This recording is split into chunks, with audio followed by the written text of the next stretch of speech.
This story is about responsibility. Responsibility is our ability to respond to a situation. Our responses are not determined by external circumstances or instinct. They may depend on external factors and inner drives, but we always have a choice. As a human being, we are an autonomous, self-ruling being. Ability to respond does not mean ability to succeed.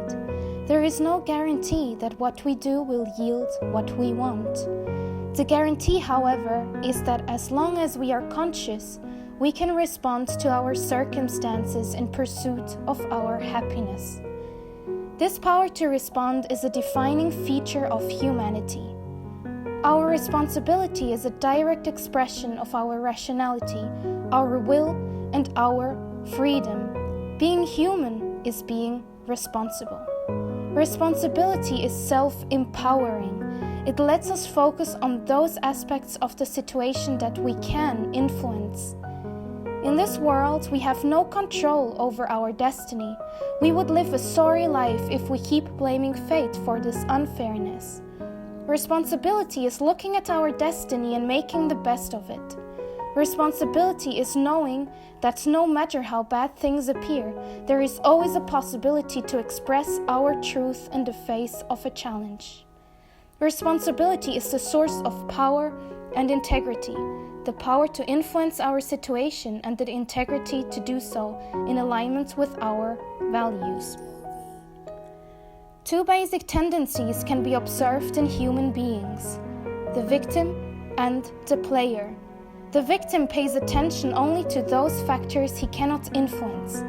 He sees himself as somebody who suffers the consequences of external circumstances. The victim keeps his self-esteem by claiming innocence. His explanations never include himself, since he has nothing to do with the problem. When things go wrong, the victim seeks to place blame. For him, problems always come from other people's actions. There is a huge cost to victimhood. Since the victim does not see himself as part of the problem, he cannot imagine himself as part of the solution. The price of innocence is powerlessness. The player, on the other hand, pays attention to those factors he can influence.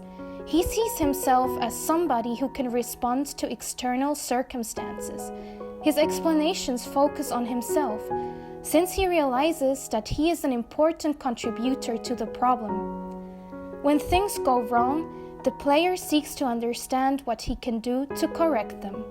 He chooses self-empowering explanations that put him in control.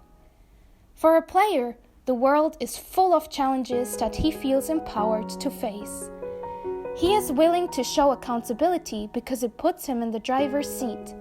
In any situation, the player strives to do his best to respond according to his values. His efforts yield joy, freedom, and dignity.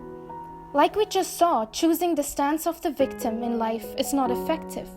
But how can we shift from a victim to a player? An essential step of shifting from victim to player is to change our language from third person to first person, from outside causality towards personal accountability. It is key to change our attitude. Note the differences between the following answers. It's hopeless. I haven't found a solution yet. Someone should take the first step. I could take the first step. It can't be done. I choose not to do it. I have to leave. I want to leave. I don't have time.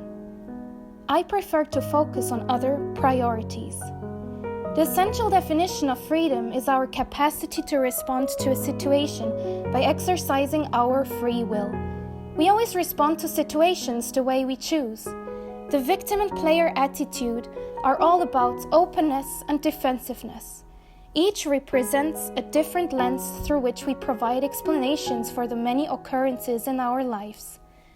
We must choose whether to focus on the ones within our control and be a player, or to focus on those beyond our control and be a victim. We are not robots. We make choices.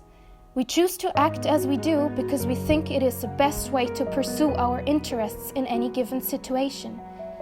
External facts are information, not stimuli. We don't answer the phone during a meeting because it rings. We choose to answer the phone when it rings because we want to. We assess automatically that we are better off taking the call. External circumstances and internal impulses influence our behavior, but they don't determine it.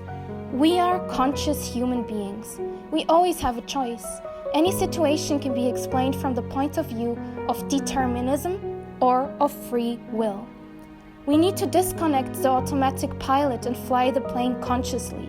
If our ship encounters a storm, we can't say, "This isn't my mess, I don't have to deal with it."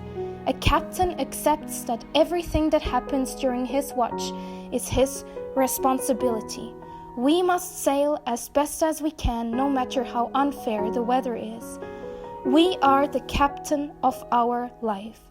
We always have a choice to create our own realities.